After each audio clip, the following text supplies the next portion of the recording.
그날 아무도 내 말을 듣지 않았어. 착하게만 살았던 여인이 있었습니다. 남편을 위해, 자식을 위해 단 한 번도 자신을 위한 선택을 해본 적 없던 사람. 그런 그녀가 53세 처음 마음이란 걸 느끼게 됩니다. 이 이야기는 무너지지 않을 것 같던 한 여인의 인생이 한 사람의 말 한마디로 얼마나 무너질 수 있는지를 보여줍니다. 이 영상은 단순한 막장이 아닙니다. 지금 당신 곁에 있는 평범한 누군가가 무너지는 방식에 대한 이야기입니다. 어쩌면 당신일지도 모릅니다. 좋아요와 구독은 이 채널이 더 많은 사람의 이야기를 전할 수 있게 합니다. 댓글로 당신의 이야기 들려주세요. 그럼 이야기 시작하겠습니다.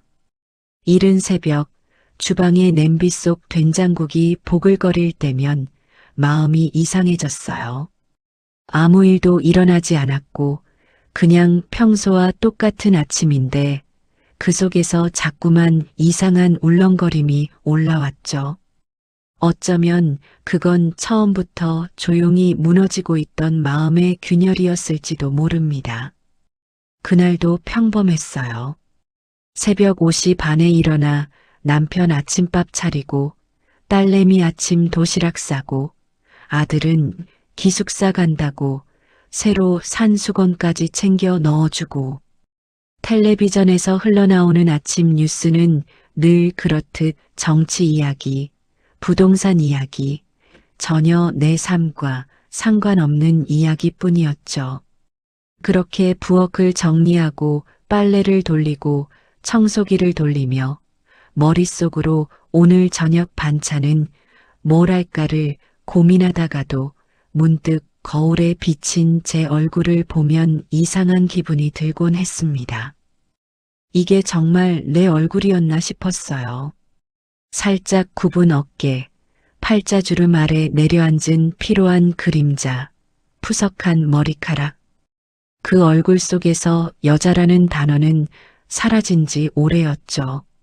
하지만 그때까지만 해도 저는 불행하다는 생각을 하지 않았어요. 아니, 정확히 말하자면 행복하지 않은 것도 괜찮다고 여겼습니다.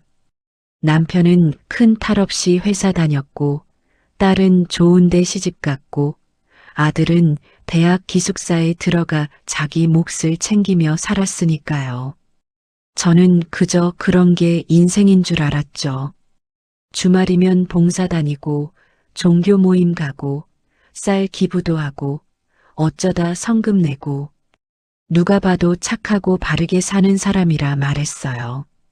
김 여사님은 참 복 받으실 거예요. 어쩜 그렇게 늘 웃고 계세요?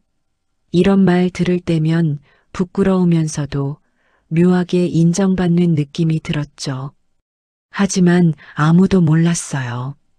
제가 집에 돌아오면 얼마나 조용히, 얼마나 오래 벽만 바라보고 있었는지를, 그 정적 속에서 어떤 생각들이 얼마나 자주 제 머릿속을 맴돌았는지를요. 남편은 점점 말이 없어졌고 아이들도 각자 삶에 바빠져 전화를 걸면 엄마, 이따 다시 연락할게요. 라는 말만 남기곤 했습니다. 집안에는 제가 낸 소리밖에 없었어요. 발소리, 국 끓는 소리, 컵 닦는 소리. 사람의 목소리는 없었어요. 그리고 그날이었죠. 구청 앞 작은 도서관에서 열린 봉사교육에 다녀오는 길, 버스를 기다리던 정류장에서 그를 처음 만났어요. 우연처럼, 아주 작은 인사처럼 시작됐습니다. 오늘 교육 들으셨죠?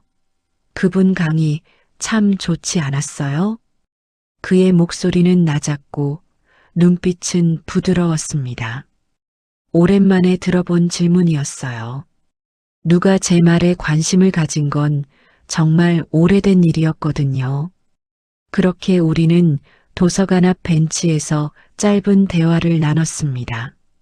책 이야기, 강의 이야기, 자식 이야기. 처음엔 그냥 반가웠어요.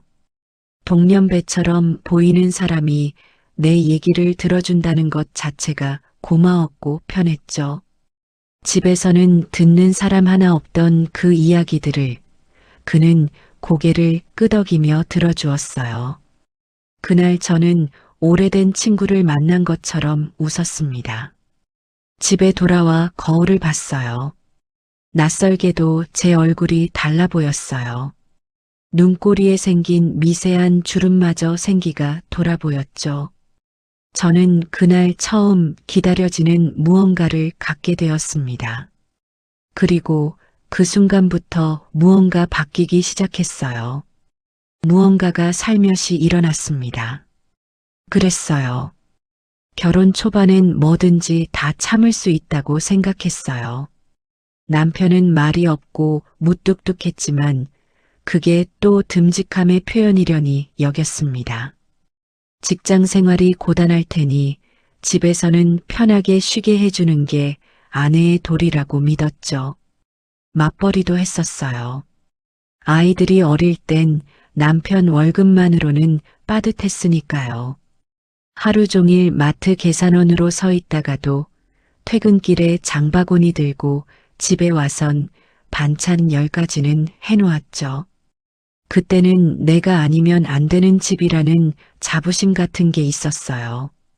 그때 아이들이 병원에 가면 남편 대신 제가 새벽까지 간호하고 학교에 전화 오는 일도 모두 제 몫이었죠. 사춘기 딸이 문을 쾅 닫고 울어도 고등학생 아들이 방에서 나오지 않아도 다 제가 안고 갔어요. 남편은 그저 조용히 신문만 읽거나 텔레비전을 보곤 했습니다. 애들이 다 그러지 뭐. 그 말 한마디에 저는 혼자서 울음을 삼키며 다시 애들 방 문 앞에 앉아 있었어요. 그땐 그게 가정의 모습인 줄 알았죠. 누구도 칭찬해주지 않았지만 누구도 그만두라고 하지 않았으니까요. 친정엄마가 돌아가셨을 땐 장례식에서 제가 울지도 못했어요. 3일장을 치르며 부엌에서 김치찌개 끓이고 손님들 응대하느라 애도할 겨를이 없었어요. 남편은 그날도 하객들 사이에서 술잔만 주고받았죠. 그렇게 매년 돌아오는 명절엔 시댁에서 전 부치고 설거지하고 바닥 닦고 자식들이 크면서 하나둘 손을 놓아도 저는 여전히 아내이자 엄마로서의 역할에 충실했어요. 아플 때도 참았고 슬플 때도 말하지 않았죠. 누구보다 희생적인 삶이었습니다. 그런데 말이에요. 그런 제가, 그렇게 모든 걸 안고 살아온 제가 왜 이렇게 허전할까 하는 생각이 어느 순간부터 들더라고요. 다 해놓고 나면 아무도 돌아보지 않는 느낌. 다 해줘도 고맙다는 말 하나 없는 무게.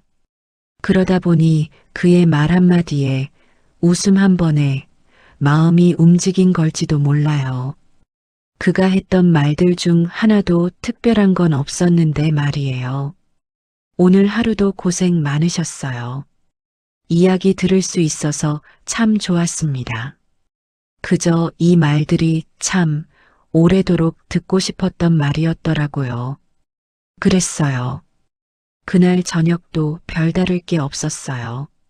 남편은 퇴근하자마자 양말 벗어 식탁 옆에 던져두고 밥 뭐야? 하고 물었고 저는 평소처럼 된장국 데우고 제육볶음 덜어내고 김치 꺼내다가 깨가 없어진 걸 늦게 알아차렸어요. 깨 없으면 맛없지 혼잣말처럼 흘러나온 말에 남편은 아무 대꾸도 없었습니다. 텔레비전 소리만 커졌죠. 예능 프로그램의 웃음소리와 관중 박수 소리.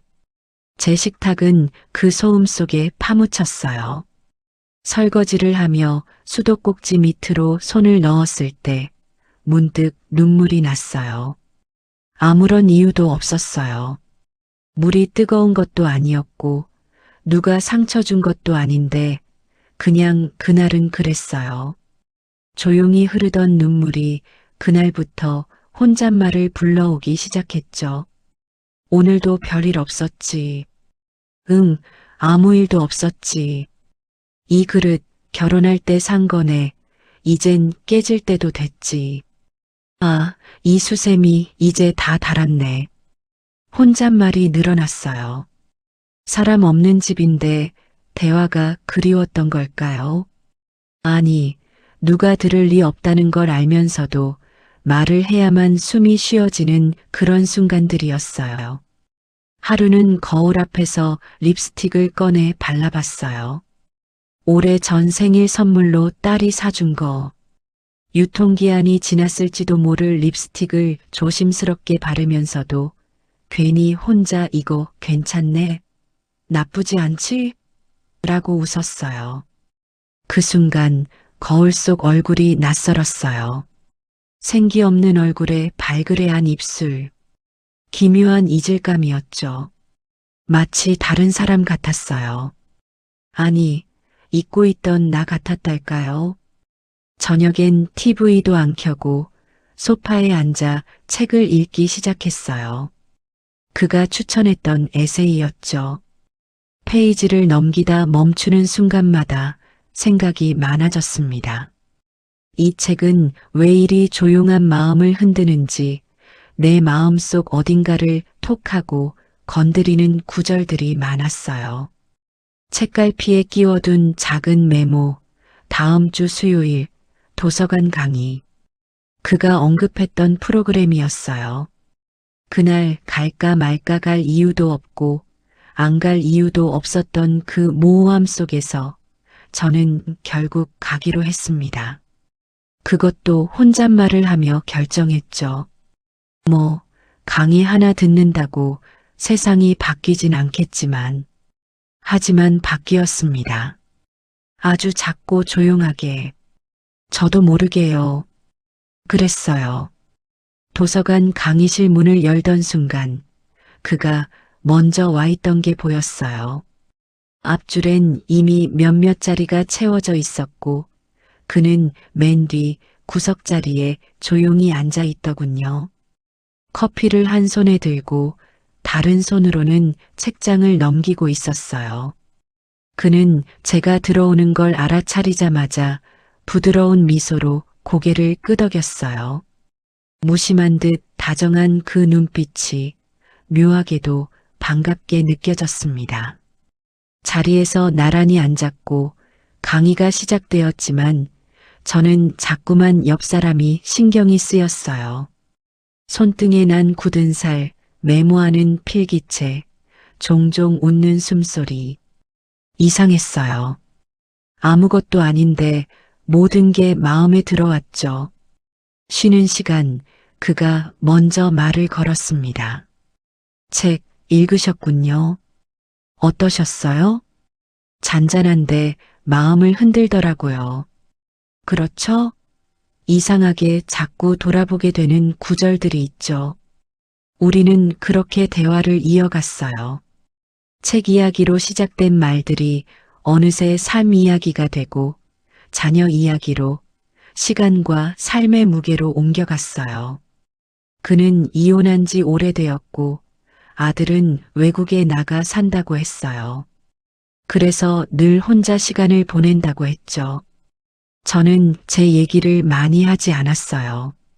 하지만 그는 묻지 않았습니다. 대신 편하신 만큼만요. 라는 말을 남겼어요. 그 한마디에 참 이상하게도 마음이 무너졌습니다. 그동안 얼마나 많은 참아야죠, 견뎌야지요, 같은 말들만 들으며 살아왔는지를 그제야 깨달았어요. 강의가 끝난 후 도서관 앞 벤치에 앉아 차를 마셨습니다. 그날 저녁은 유난히 쌀쌀했어요. 벤치에 앉은 우리 앞에 낙엽이 후두둑 떨어졌고 그가 말없이 제 쪽으로 커피잔을 하나 건넸어요.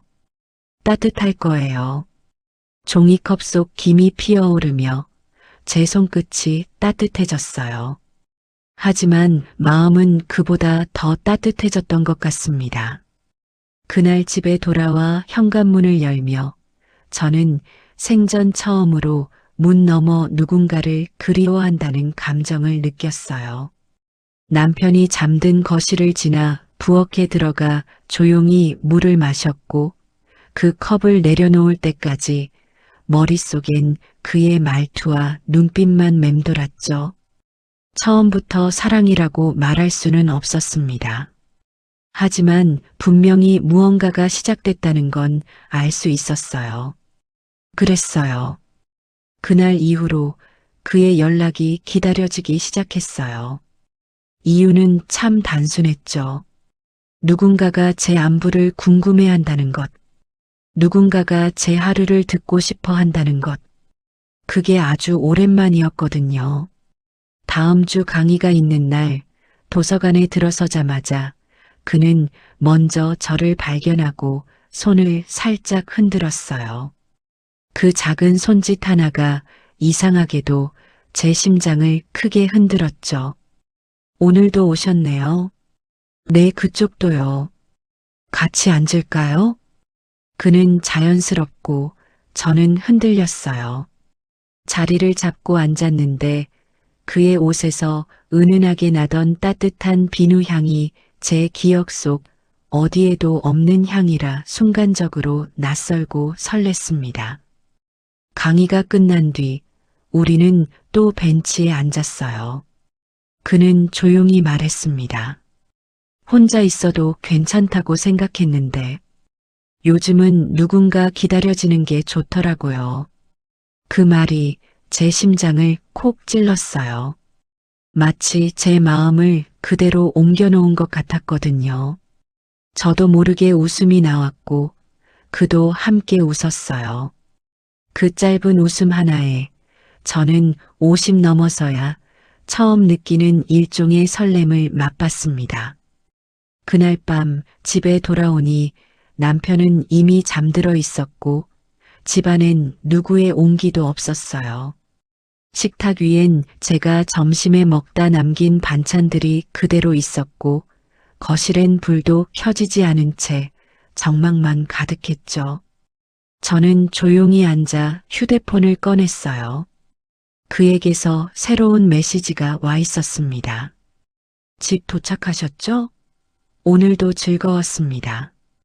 그 문장을 읽는 순간 제 안에서 무언가가 툭 하고 떨어져 나갔어요. 그동안 꾹꾹 눌러왔던 감정, 씹히고 묻혀서 어디론가 사라진 줄 알았던 욕망, 관심받고 싶은 마음, 그런 것들이 한꺼번에 올라왔죠. 저는 평생 가족만을 위해 살았어요. 남편이 뭐든 당연하게 생각해도, 아이들이 바빠서 연락이 뜸해져도 저는 늘 참고 이해하는 사람이었죠. 하지만 그날은 아니었어요. 그날만큼은 꼭 누군가에게 나라는 존재가 보이고 싶었어요. 그를 생각하면 가슴이 뛰고 그의 목소리가 귓가에 남아 있었고 메시지를 몇 번이나 다시 읽다가 스스로 놀라기도 했어요. 스스로에게 물었습니다. 나 왜 이러지? 그런데 답은 이미 알고 있었어요. 평생 한 번도 느끼지 못했던 감정. 누군가에게 기대고 싶고 누군가에게 특별해지고 싶은 마음. 그걸 저는 이제야 느끼고 있었던 거예요. 처음이었어요. 정말 처음으로 내 마음이라는 걸 느낀 순간이었어요. 그리고 그 순간은 돌이킬 수 없는 시작이었습니다. 그날 이후로 이상하게도 도서관에 자주 가게 되었어요. 원래 책을 자주 읽는 편도 아니었고 그 시간엔 주로 장을 보거나 반찬을 만들던 시간인데 어느 순간 자연스럽게 일정이 바뀌어 버렸죠. 어디 다녀오세요? 남편이 물었던 적이 있어요. 도서관 교육 있대요. 그 한마디에 그는 더 묻지 않았습니다. 그게 편하기도 했고요. 그와 마주치는 날이 늘어났어요. 대화는 조금씩 길어졌고 언제부턴가 우리는 서로의 이름을 불렀죠. 정숙 씨. 그는 제 이름을 그렇게 불렀어요. 남편도 아이들도 엄마라 불렀는데 정숙 씨라고 부르는 그의 목소리는 낯설지만 따뜻했어요.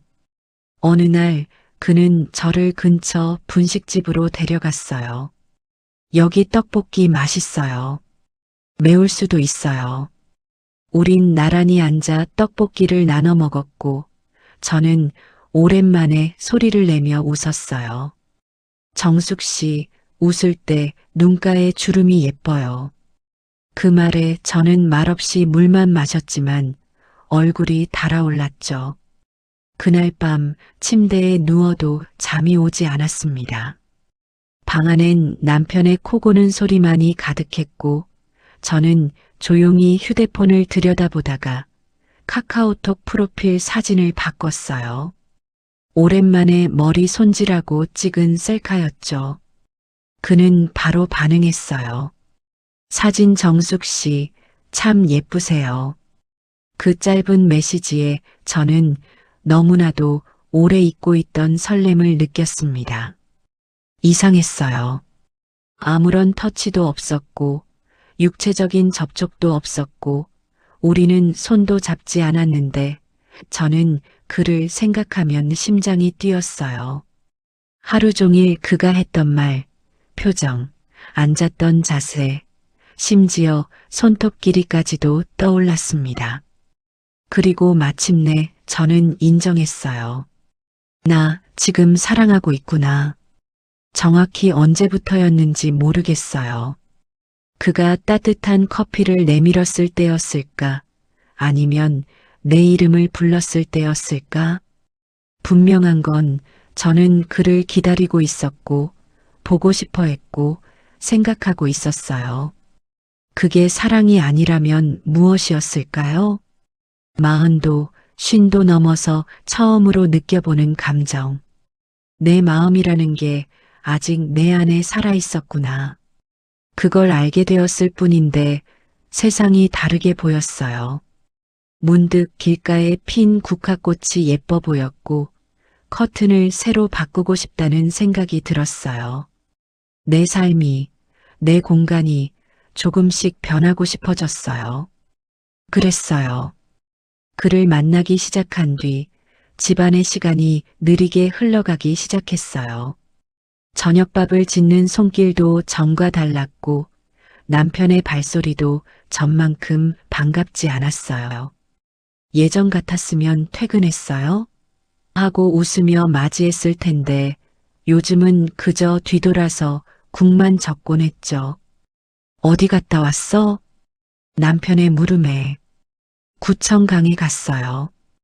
그 짧은 거짓말이 입에 붙기 시작했어요. 처음엔 말하면서도 가슴이 뛰었어요. 들키면 어쩌나 혼자 속으로 수백 번 시뮬레이션을 돌렸죠. 하지만 의외로 남편은 아무 의심도 하지 않았어요. 그게 더 쓸쓸했어요. 이렇게까지 관심이 없었구나. 이렇게까지 나를 안 본 거였구나. 거짓말은 생각보다 쉬웠어요. 오늘 강의 늦게 끝났어요. 도서관에서 책 좀 더 봤어요. 봉사활동 끝나고 식사하고 왔어요. 점점 더 능숙해졌고 죄책감은 그만큼 작아졌어요. 어느 날 딸이 아이를 데리고 왔을 때였어요. 엄마, 요즘 분위기 좋아졌어요? 얼굴이 달라요. 그 말을 들은 순간, 순간적으로 얼굴이 굳어졌어요. 그녀는 아무 의도 없이 한 말이었겠지만 저는 식은땀이 났어요. 들켰나? 하지만 곧 웃으며 말했죠. 아기가 크니까 좀 여유가 생기더라. 그 거짓말에 제 딸은 고개를 끄덕였고 아이를 안아주며 웃었죠. 그날 밤 거실에서 혼자 텔레비전을 보던 남편이 중얼거렸어요. 요즘 바쁘네. 안 피곤해? 저는 대답 대신 손톱을 깎으며 말했어요. 그냥 사람 만나니까 좋아서요. 그 말이 무서웠어요. 너무나도 솔직해서, 하지만 너무나도 모호해서 남편은 그래 하고 말았고 그저 채널을 돌렸죠. 거짓말이 생활이 되고 생활이 태도가 되었어요. 마치 오래된 양말을 뒤집듯 제 안에 도덕심 같은 건 조용히 벗겨졌죠. 돌아오는 길마다 저는 작은 핑계들을 준비했어요. 혹시라도 누가 묻는다면 바로 대답할 수 있도록. 혹시라도 들킨다면 바로 합리화할 수 있도록. 53. 인생의 후반부에 와서 처음으로 거짓말을 배웠습니다. 처음으로 나만의 진실을 품게 되었고, 처음으로 말할 수 없는 기쁨을 숨기게 되었죠. 그건 정말 처음엔 짜릿했고, 다음엔 익숙했고, 결국 위험했어요. 그날은 비가 내렸어요. 가을비는 유난히 조용했고, 도서관 유리창을 타고 흐르는 빗물 소리만 들렸죠. 강의는 취소되었고, 그는 도서관 앞 벤치 아래 작은 지붕 밑에 서 있었습니다. 우산도 없이요. 왜 안 들어가셨어요? 정숙 씨 혹시 올까 봐요. 그 말에 심장이 내려앉는 줄 알았어요. 왜 그 한마디가 그렇게 가슴을 아리게 하는지 모르겠어요. 그가 제게 우산을 씌워줬어요. 아니, 정확히 말하자면 제가 쓴 우산에 그가 같이 들어왔어요. 우리는 그렇게 나란히 걷기 시작했죠. 우산 하나에 두 사람이었어요. 어깨는 스치고 팔은 닿고 손등이 부딪혔죠. 그는 말없이 걷다가 갑자기 제 손을 잡았어요. 딱 그 순간 숨이 멎는 줄 알았습니다. 그 손 따뜻했어요. 너무나도 오랜만에 느껴보는 체온이었어요. 무겁지도 거칠지도 않았어요. 그저 사람의 손이었어요. 그게 이렇게까지 낯설 수 있다는 걸 그제야 알았어요. 남편과 마지막으로 손을 잡았던 게 언제였는지 기억도 나지 않아요. 결혼식 날이었는지, 아이 낳던 날이었는지, 그 이후로 우리는 그저 부부였고 가족이었지 남녀는 아니었거든요.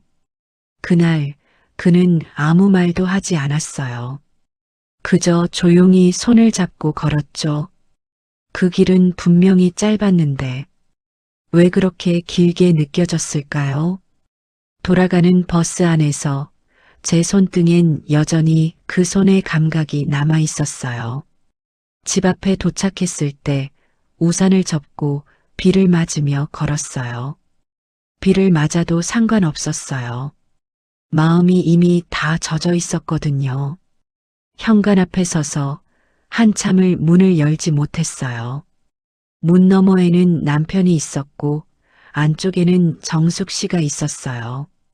그 둘은 같은 사람이 아닌 것 같았어요. 이젠 저조차 제가 누군지 잘 모르겠더라고요. 그리고 그날 밤 꿈을 꿨어요. 그가 제 손을 잡고 웃는 꿈. 그런데 이상하게도 그 꿈에서 저는 울고 있었어요. 소리도 없이 눈물만 줄줄 흘리는 참 이상한 꿈이었죠. 처음 잡힌 손의 온도는 다시는 못 잊을 감각이었어요. 그게 사랑이든 외로움이든 뭐든 상관없었어요. 그 손 하나로 저는 다시 살아나는 기분이었거든요. 그날은 유난히 따뜻한 햇살이 내리쬐던 오후였어요. 우리는 미리 약속한 것도 아닌데 같은 시간에 도서관에 도착했죠. 서로 눈이 마주치자 그는 조용히 웃었고 저는 고개를 살짝 숙였습니다. 그게 우리만의 인사였어요. 오늘은 어디 가실래요? 그가 물었고 저는 말했어요. 조용한데요. 아무도 우리 모르는 곳. 우리는 함께 택시를 탔어요. 한강 근처 작은 카페였어요. 사람도 없고 음악도 조용하고 창밖엔 햇살이 반짝였죠. 그와 마주 앉아 커피를 마셨고 한참 동안 아무 말도 하지 않았어요. 그런데도 전혀 어색하지 않았어요. 정숙 씨, 그가 제 이름을 부를 때 저는 그 목소리에 목이 메었어요.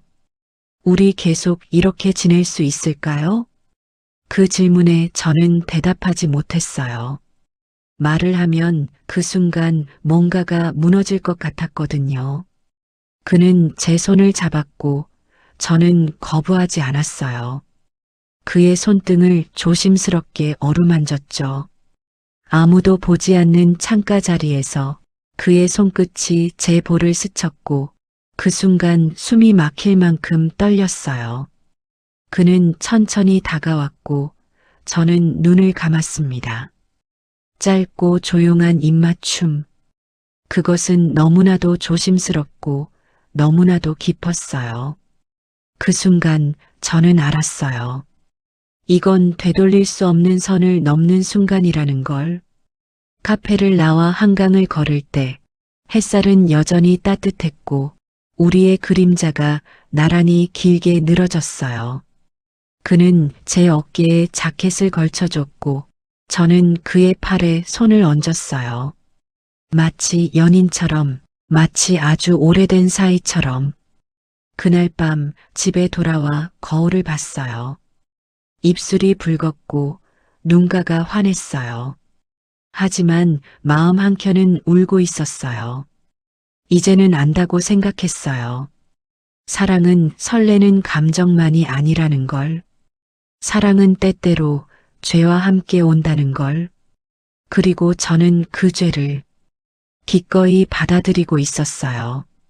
누군가의 아내로서, 엄마로서가 아니라 한 사람으로서의 욕망과 외로움으로. 그날 저는 돌아갈 수 없는 선을 넘었습니다. 다시는 그 전으로 돌아갈 수 없겠죠. 그날 이후 저는 매일 두 개의 얼굴로 살았어요. 한 얼굴은 남편 앞에서, 자식들 앞에서의 익숙한 엄마, 아내. 다른 얼굴은 그와 함께 있을 때만 살아나는 여자. 처음엔 괴로웠어요. 거짓말을 할 때마다 목이 졸리고 눈치를 보며 떨었죠. 하지만 시간이 지나자 이상하게 익숙해졌어요. 심지어 어느 순간엔 그 거짓된 얼굴이 더 진짜 같다는 생각까지 들었어요. 저녁 남편이 먼저 퇴근해 밥상을 받으며 말했어요. 요즘 음식이 달라졌네. 그래요? 예전 같지 않아. 맛이 없어졌어. 그 말에 저는 아무 말도 하지 않았어요. 젓가락질도 하지 않고 그저 조용히 물을 마셨어요.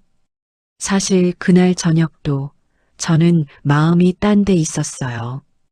오후에 그와 함께 산책하며 마신 복숭아차 향이 입에 맴돌았고 그가 제 손을 놓지 않고 걸어가던 따뜻한 손끝의 감각이 잊히지 않았거든요.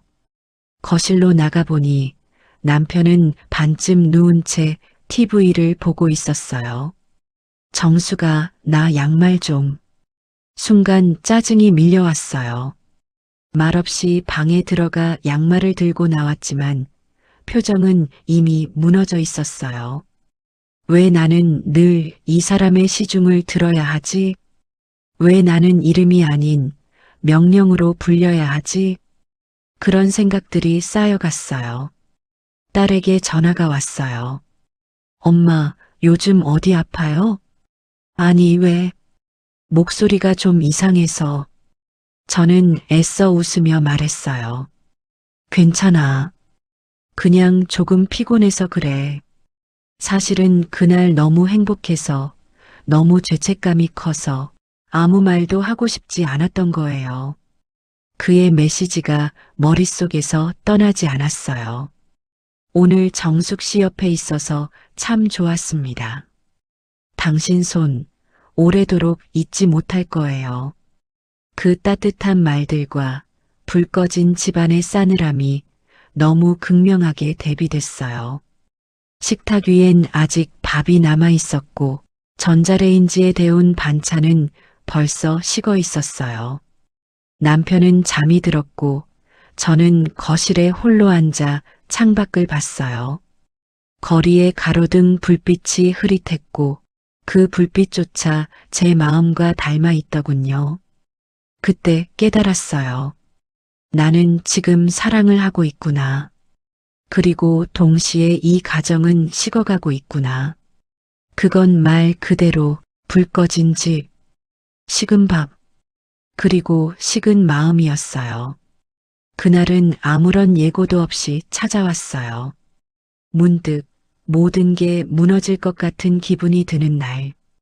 그는 평소처럼 오늘 도서관 앞에서 봐요라고 문자를 보냈고 저는 두근거리는 마음으로 외출 준비를 했죠. 거울 앞에서 머리를 정리하고 립스틱을 바르고 이상할 정도로 마음이 설렜어요. 마치 20대 연애처럼요. 하지만 그 감정이 비극의 예고였다는 걸 그땐 몰랐어요. 도서관 앞 벤치에 도착했는데 그가 없었어요. 15분을 기다리고 30분을 앉아 있다. 결국 문자가 왔어요. 오늘은 못 나가요. 일이 좀 생겨서요. 미안해요. 심장이 내려앉았어요. 뭔가 잘못된 걸까? 누가 알게 된 걸까? 아니면 그가 나를 그만두려는 걸까? 수십 가지 생각이 머릿속을 뒤엎었고 저는 그대로 그 벤치에서 울고 말았어요. 행인들이 쳐다봤지만 신경 쓸 틈이 없었어요. 숨죽여 우는 게 아니라 참지 못하고 흐느껴 울었죠. 이성이고 체면이고 다 무너졌어요. 처음으로 이 관계가 끝날 수도 있다는 공포를 느꼈어요. 그동안은 마치 꿈처럼 아무도 모르게 조용히 나만의 세계 속에서 살았는데 그 꿈이 꺾이는 순간 저는 너무도 쉽게 무너졌어요. 집에 돌아와 욕조에 몸을 담갔어요. 물도 데우지 않고 찬물 그대로. 숨이 막힐 정도로 차가운 물 속에서 저는 처음으로 스스로에게 물었어요. 내가 뭘 한 거지? 지금 나는 누구지? 눈물이 물에 섞여 사라졌어요. 내가 한 선택들이 그저 외로움 때문이었을까? 사랑이라 부르기엔 너무 한심하고 욕망이라 하기엔 너무 간절했어요. 전화도 문자도 하지 않았어요. 그날 밤 침대에 누워 천장을 바라보다 처음으로 남편의 뒷모습을 오래 바라봤어요. 무심한 그의 숨소리, 늘 같은 자세로 자는 그의 모습, 그리고 그 곁에서 조용히 죽어가던 나라는 여자. 그때 분명히 들렸어요. 내가 무너지는 소리. 작은 균열, 53의 한 여자가 스스로를 잃어가는 소리. 그날은 평범한 아침이었어요. 남편은 뉴스 채널을 틀어놓고 신문을 읽고 있었고 저는 평소처럼 된장국을 끓이며 마음을 다잡고 있었죠. 어젯밤 욕조에서 조용히 울었던 기억이 희미해질 즈음이었어요. 문이 울렸습니다. 택배일 거라 생각하고 아무렇지 않게 문을 열었는데 그녀가 서 있었습니다. 그의 아내, 이혼했다던 그 사람. 하지만 그녀는 이혼하지 않은 얼굴이었어요. 정숙 씨 맞죠? 그녀는 조용히 말했습니다. 저 이 남자 제 남편입니다. 심장이 멎는 줄 알았어요. 숨도 못 쉬겠고 등에서 식은땀이 흘렀어요. 하지만 저는 무의식적으로 고개를 끄덕였어요. 도망칠 수 없다는 걸 직감했거든요. 아무 말도 안 할게요. 그냥 한 번만 들어주세요. 그녀는 조용히 말했고 저는 현관 앞에 마주 앉았죠. 그녀는 말했어요. 그 사람이 이혼했다고 했죠? 안 했어요. 지금도 저희 부부예요. 이 사람 혼자 있는 게 아니에요. 집에 오면 제 밥 먹고 제 이불 덮고 자요.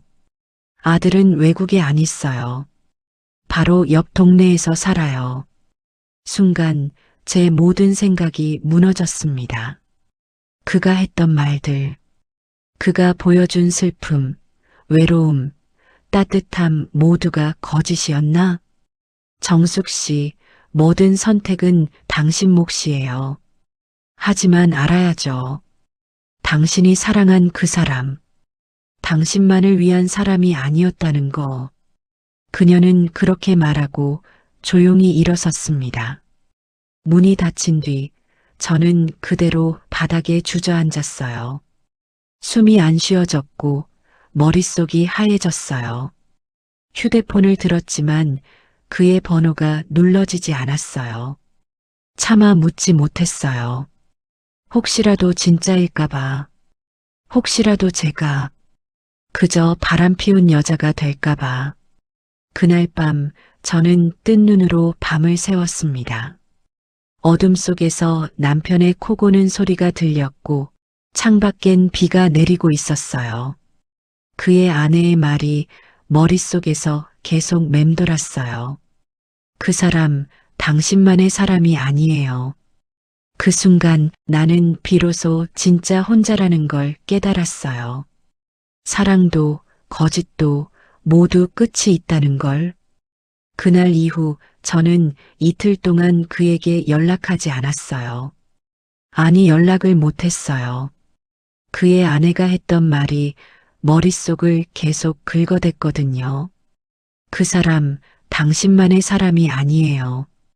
그 말이 밤낮 없이 귓가를 찔렀습니다. 잠이 오지 않아 창밖을 보며 밤을 새웠고 밥맛도 없어 하루 종일 물만 마셨어요. 그러던 셋째 날 밤 그에게서 메시지가 왔어요. 정숙 씨, 무슨 일 있어요? 왜 연락 안 받아요? 손이 떨렸어요. 눈물이 핑 돌았지만 저는 차마 당신 아내가 찾아왔다고 말할 수 없었어요. 몸이 좀 안 좋아요. 거짓말이었죠. 이젠 거짓말이 너무 익숙했어요. 그 사람 앞에서도, 남편 앞에서도, 그리고 나 자신에게도. 잠시 후 그에게서 전화가 왔어요. 저는 한참을 바라보다가 결국 받았어요. 정숙 씨 목소리가 왜 그래요? 아픔 소리인데. 그 한마디에 울음이 터졌어요. 숨을 삼키면서 겨우 말했어요. 당신 그날 왜 안 왔어요? 그는 조용히 숨을 고르더니 말했어요. 갑자기 집에 일이 생겨서. 그리고 정숙 씨가 너무 그립더라고요. 그 말이 너무나 잔인하게 달콤했어요. 그 순간 저는 결심했어요. 확인하고 싶다는 마음보다 그를 잃고 싶지 않다는 마음이 더 컸어요. 다음 날 저는 그를 만났어요. 도서관 근처도 아닌 사람이 아예 없는 공원에서. 그는 저를 보자마자 품에 안아줬어요. 그리고 제 귀에 속삭였어요. 정숙 씨, 나 당신 없으면 안 돼요. 그 말에 저는 무너졌어요. 그의 아내 말이 모두 사실이라 해도, 그가 거짓을 말하고 있다 해도 그 순간만큼은 모든 걸 잊고 싶었어요. 나는 한 번도 누군가의 필요가 된 적 없었으니까. 남편에게도 자식들에게도 늘 제가 주고 사는 사람이었지. 누군가에게 원해지는 사람이 아니었으니까. 그의 말 한마디가 내 평생 쌓아온 윤리, 도덕, 가정 모든 걸 흔들었어요. 저는 그에게 말했어요. 우리 여기까진 하지 말자고 했잖아요. 그는 제 손을 잡아 끌며 말했어요. 이미 늦었어요. 우리 서로에게 너무 깊어요. 알고 있었어요. 이 관계가 옳지 않다는 걸, 누군가 상처받고 있다는 걸, 아니, 이미 상처 줬다는 걸. 그런데 나는 그때 더 깊이 빠졌어요. 그를 믿고 싶어서 그가 내 전부가 아니더라도 그 순간만큼은 나를 사랑한다고 말해주는 사람이 필요해서 그리고 그 선택이 내 인생을 어떻게 무너뜨릴지 그땐 정말 몰랐어요. 하루 종일 휴대폰을 들었다 놓았다를 반복했어요. 그의 번호를 눌렀다가 지우고 문자를 쓰다가 지우고 결국엔 아무 말도 하지 못했어요. 그날 저녁 그에게서 문자가 왔어요. 정숙 씨, 오늘 무슨 일 있었어요? 단 한 줄. 아무렇지 않은 척. 그 말투가 너무 낯설게 느껴졌어요. 우린 뭐였을까요? 저는 그렇게 답장을 보냈어요. 답은 오지 않았어요. 하루, 이틀, 사흘 시간은 흘렀고 그는 아무 말도 하지 않았어요. 모든 게 무너졌다는 걸 인정해야 했어요. 그의 아내 말이 맞았어요. 그는 혼자가 아니었고 저는 그저 외로움의 틈에 파고든 여자였을 뿐이에요. 거울 앞에 앉아 오랜만에 화장을 지웠어요. 립스틱을 닦아내는데 눈물이 함께 흘렀어요. 거울 속 제 얼굴은 낯설었어요. 사랑에 빠졌던 여자도 죄책감에 괴로워하던 사람도 아니었어요. 그냥 지쳐버린 여자. 식탁에 앉아 차를 마시며 오래된 사진첩을 꺼냈어요. 아이들이 어릴 때 찍은 사진들, 남편과의 결혼식 사진. 그 모든 순간이 가짜는 아니었는데 왜 지금은 그 모든 것이 무색할까? 남편이 퇴근하고 집에 들어오면서 말했어요. 뭘 그렇게 봐? 사진이요. 옛날 생각 좀 했어요. 그는 아무 말 없이 옆에 앉아 텔레비전을 켰어요. 그 순간 문득 모든 것이 더덥게 느껴졌어요. 사랑도 외도도 가족도 희생도 결국은 모두 스쳐가는 것이란 생각이 들었어요. 그리고 그날 밤 저는 그에게 마지막 메시지를 보냈어요. 잘 지내요. 당신 덕분에 잊고 있던 감정을 알게 되었어요. 하지만 이젠 그만할게요. 나 이제 돌아가야겠어요. 보내고 나니 손이 떨렸어요. 하지만 동시에 마음 한켠이 조용해졌어요. 이제는 끝내야 한다는 걸 알았어요. 그래야 다시 살아갈 수 있다는 것도 모든 진실을 마주한 밤. 그 어떤 밤보다 조용했고 그 어떤 밤보다 아팠어요. 그날 이후로 그는 어떤 말도 하지 않았어요. 답장도 전화도 없었고 SNS에서도 그 흔적이 사라졌어요. 정말 한순간에 사라진 사람이 된 것처럼 처음엔 하루에도 몇 번씩 휴대폰을 들여다봤어요. 혹시라도 하고 하지만 알림은 고작 뉴스 속보와 택배 도착 알림뿐이었죠. 며칠 후 구청 문화센터에서 전화가 왔어요. 정숙 씨, 이번 학기 강의는 더 안 하시나요? 그 말에 저는 조용히 웃으며 말했어요. 이번엔 좀 쉬려고요. 모든 걸 정리하기 시작했어요. 도서관 등록도 끊고 동네 봉사 일정도 취소했어요. 그가 있을 수 있는 모든 가능성을 하나씩 지워나갔어요. 하지만 이상하게도 그 공백이 점점 더 크게 느껴졌어요. 없어졌는데 오히려 더 선명해지는 사람. 함께한 기억이 자꾸 현실을 덮어버렸어요. 그의 말투, 웃음, 손끝의 온도까지. 그러던 어느 날 동네 우체통에 이상한 편지 하나가 꽂혀 있었어요. 발신인은 없었고 내용은 단 2줄. 잘 지내요. 당신 덕분에 나도 사람다운 감정을 알았어요. 당신과의 시간 후회하지 않아요. 그 필체를 보는 순간 저는 무너졌어요. 그가 아니라는 걸 알면서도 그가 아니면 안 될 것 같은 마음에 울고 말았죠. 그는 떠났어요. 아무런 작별도 없이, 아무런 책임도 없이 남겨진 건 오직 제 감정과 기억뿐이었어요. 남편은 변함없이 퇴근 후 조용히 밥을 먹었고, 자식들은 전화로 육아 이야기를 했고, 세상은 아무 일 없다는 듯 굴러갔어요. 하지만 제 안에는 아직도 그가 남아 있었어요.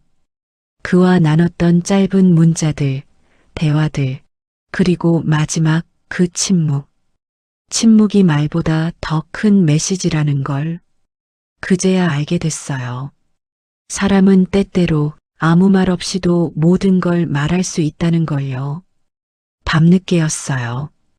거실 조명이 꺼진 채 창밖으로 빗방울이 또각또각 떨어지는 소리만 들렸어요. 그날은 유난히 잠이 오질 않아 핸드폰을 뒤적이고 있었죠. 그때였어요. 남편이 조용히 안방 문을 열고 거실로 나왔어요. 손에는 제 휴대폰이 들려 있었어요. 이게 뭐야? 그 한마디에 심장이 멎는 줄 알았어요. 남편은 핸드폰 화면을 제게 들이밀었고 그 안에는 제가 그와 주고받았던 메시지 일부가 남아 있었어요. 지운 줄 알았던 남아 있었던 누구야? 이 사람. 남편의 눈동자엔 평소의 무덤덤함이 사라지고 익숙지 않은 분노가 서려 있었어요. 저는 아무 말도 하지 못했어요. 아니, 할 수가 없었어요. 무슨 말을 해도 그 순간의 공기는 이미 돌이킬 수 없게 되어 있었어요. 남편은 소파에 주저앉았어요. 이내 얼굴을 감쌌고 오랫동안 조용히 있었죠. 그리고 나지막히 말했어요. 언제부터야? 몰라요. 사랑했어? 그랬어요. 그 대답이 나온 순간 모든 게 무너졌어요. 그는 한참을 말없이 앉아 있다가 천천히 일어나 안방으로 들어갔어요. 문은 닫히지 않았고 조명도 켜지지 않았어요. 어둠 속에서 그의 그림자가 침대 가장자리에 앉아 있는 게 보였어요. 저는 거실에서 한참을 서 있었어요. 눈물은 나오지 않았어요. 그저 고개를 숙인 채 두 손을 꼭 모은 채 그 자리에 오래도록 서 있었어요. 그날 밤 한 가정이 조용히 무너졌어요. 누구의 고성도 울음도 없었지만 그 침묵이 가장 큰 파괴였죠. 다음 날 아침 남편은 평소처럼 출근 준비를 했어요. 아무 말도 없이 밥을 먹고 넥타이를 매고 구두를 신었어요. 그저 나가면서 한마디. 오늘은 늦어. 문을 닫고 나가는 그의 뒷모습은 전과 같았지만 전과 같지 않았어요. 무너진 아내, 들킨 비밀, 그리고 이제 아무도 믿지 않는 두 사람. 며칠이 지나도록 남편은 아무 말도 하지 않았어요.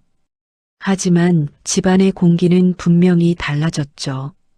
냉장고에서 꺼낸 물병을 내려놓는 소리도 신문을 넘기는 소리도 유난히 크게 들렸어요. 아침에 남편이 조용히 말했어요. 오늘 저녁엔 집에 안 들어와. 그 말이 그렇게 무서운 말인지 그제야 알았어요. 그날 저녁 저는 혼자 식탁에 앉아 조용히 밥상을 차렸어요. 된장국, 김치, 계란말이, 남편이 좋아하던 반찬들이었죠. 하지만 그 밥상 앞엔 아무도 앉지 않았어요. 그는 오지 않았고 식탁은 비어 있었어요. 그리고 저는 그 빈자리를 오래도록 바라봤어요. 자정이 가까워질 무렵 남편이 돌아왔어요. 술에 취한 기색이었지만 발걸음은 단단했어요. 정수가, 그가 저를 부르며 앉았어요. 그리고 말했어요. 그 사람이 누군진 묻지 않을게. 다만 나한테도 말할 기회를 줘. 남편은 눈을 감고 조용히 말했어요. 너 없었으면 나도 오래 못 버텼을 거야. 그런데 너한테 난 뭐였을까? 너랑 살아온 30년 그거 하나도 의미 없었던 거야? 그 말에 저는 처음으로 고개를 들었어요. 아니에요. 나 당신 없었으면 못 살았어요. 근데 당신이 너무 조용했어요. 아무 말도 안 하고 아무 감정도 안 주고 그게 너무 외로웠어요. 남편은 고개를 떨궜어요. 그리고 조용히 말했어요. 나도 사실 많이 무뎌졌던 것 같아. 너랑 있을 때 내가 숨 쉬고 있는 줄도 몰랐어. 우리는 서로의 고백 앞에서 말없이 앉아 있었어요. 지나간 30년의 시간들, 아이들의 웃음소리, 명절날 차린 밥상, 싸운 날, 웃은 날. 그 모든 것이 그 자리에 있었어요. 당신이 무너졌다면 그건 내 잘못도 있었을 거야. 남편은 마지막으로 그렇게 말했어요. 그리고 조용히 일어났어요. 짐을 싸지도 않았고 이혼 얘기도 꺼내지 않았어요. 다만 조용히 나갔어요. 그 뒷모습을 보며 저는 깨달았어요. 가장 오래 곁에 있었던 사람이 가장 깊게 떠날 수 있다는 걸. 남편이 집을 나간 후 며칠간 집안은 정적 그 자체였어요. 집안 곳곳에 그의 흔적이 남아 있었지만 그는 없었고 그 빈자리는 묵직했죠. 그때였어요. 딸에게서 전화가 왔어요. 엄마, 아빠랑 무슨 일 있어요? 왜? 아빠가 우리 집에 와 있어. 말은 안 하는데 느낌이 이상해. 아무 일도 아니야. 그냥 좀 다퉜어. 딸은 한참을 말없이 있다가 조용히 말했어요. 엄마, 우리 다 알고 있었어요. 뭘? 엄마가 요즘 이상했잖아. 옷차림도 달라지고, 표정도 달라지고, 오빠도 나도 다 눈치챘어. 그 말에 숨이 멎는 것 같았어요. 숨기려고, 안 들키려고 그렇게 애썼는데, 내 아이들이 다 알고 있었다니. 엄마가 불행했던 거 우리도 느꼈어요. 근데 그냥 말을 안 했던 거야. 엄마가 괜찮다고 하니까 우리가 모른 척한 거였지. 그 말에 저는 핸드폰을 내려놓고 손으로 얼굴을 감쌌어요. 눈물이 터져 나왔어요. 아이들은 내가 모든 걸 감췄다고 생각했는데 이미 다 알고 있었고 그저 모른 척했던 거예요. 아들은 찾아와 조용히 말했어요. 엄마 사람은 누구나 실수해. 근데 그 실수를 어떻게 껴안느냐가 더 중요해. 아이들의 위로가 고마우면서도 너무 미안했어요.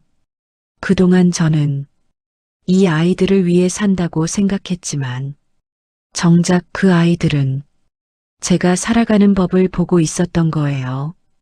그들에게 남겨진 건 착한 엄마가 아니라 무너진 엄마의 뒷모습이었어요. 그날 밤 저는 아이들에게 편지를 썼어요. 너희가 나를 용서하지 않아도 돼. 그냥 기억만 해줘. 엄마도 한때 사랑이라는 걸 했고 그 사랑 때문에 울고 무너지고 다시 일어섰다는 걸. 눈물로 얼룩진 편지 위로 새벽 햇살이 스며들었어요. 사랑을 배운 것도 사랑에 배신당한 것도 사랑을 통해 다시 가족을 마주한 것도 모두 그 아이들 덕분이었어요. 아이들과의 대화를 지나며 그동안 멈춰있던 시간이 조금씩 흐르기 시작했어요. 혼자 남겨진 집안은 여전히 조용했지만 그 조용함이 이제는 두렵지 않았어요. 저는 부엌에 섰어요. 정말 오랜만에 제대로 밥을 지었어요. 그동안은 대충 먹고 끼니를 넘기듯 살았지만 이젠 나 자신을 위해 밥을 짓기로 했어요. 쌀을 씻는 손끝이 따뜻했고 김치국을 끓이는 냄새가 살갗에 닿았고 지글거리는 달걀지단 소리가 정겹게 들렸어요. 그리고 그 밥을 혼자 식탁에 앉아 먹었어요. 거창한 반찬도 없었지만 그 식탁 위에는 이제 외로움이 아니라 살아있음이 있었어요. 남편은 여전히 집에 들어오지 않았어요. 하지만 그가 문을 닫고 나간 순간부터 저는 스스로를 다시 들여다보기 시작했어요. 매일 거울 앞에 서서 오늘도 살아있다. 작은 다짐을 했어요. 동네 복지관에서 전화가 왔어요. 다음 달 프로그램 강사 자리 하나 비었는데 다시 오실래요? 저는 잠깐 멈췄다가 조용히 대답했어요. 네. 다시 시작해 볼게요. 누구의 아내도 누구의 엄마도 아닌 정숙이라는 이름으로 내 삶을 다시 살아보기로 했어요. 밤이 되면 여전히 외롭고 그의 목소리가 떠오르기도 했지만 그럴 땐 창문을 열어 밤바람을 맞으며 속삭였어요. 괜찮아. 오늘은 울지 않았으니까. 나는 다시 밥을 지었으니까.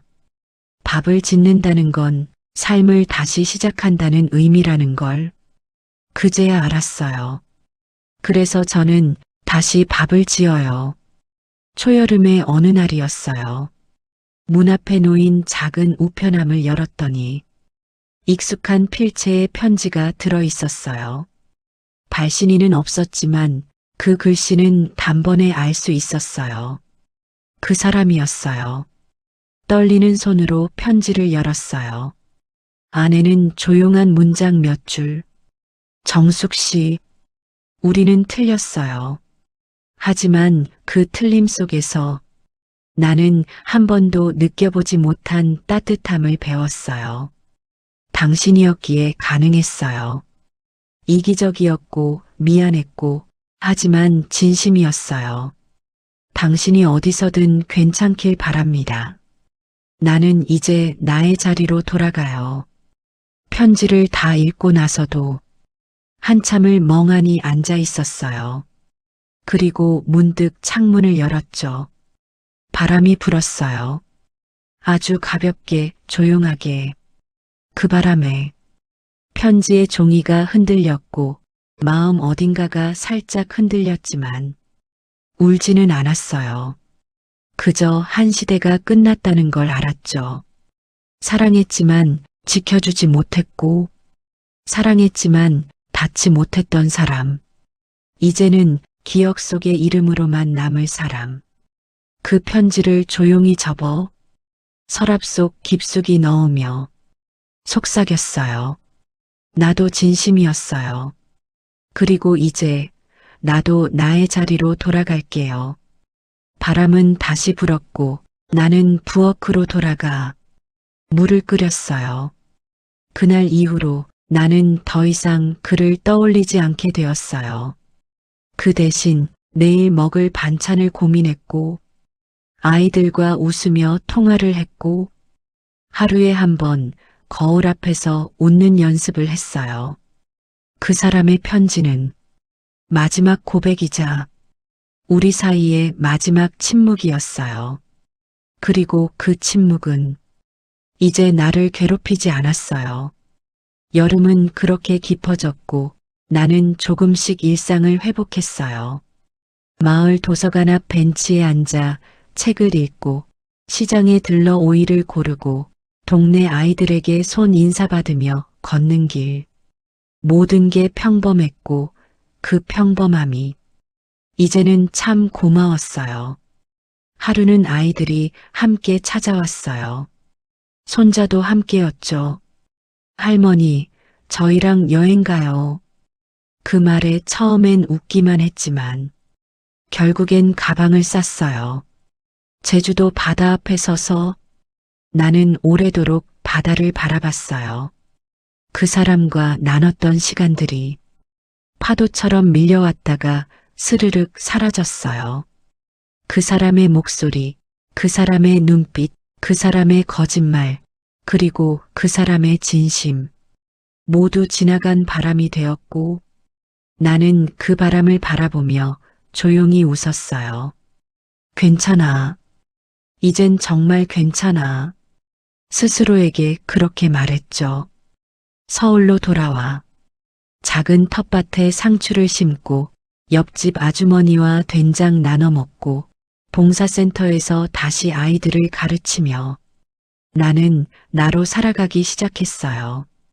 누군가를 사랑했고 누군가에게서 배신당했고 가족을 잃을 뻔했고 스스로를 잃을 뻔했던 그 모든 시간을 지나 나는 지금 조금은 단단해진 얼굴로 햇살 속을 걷고 있어요. 사람들은 말하겠죠.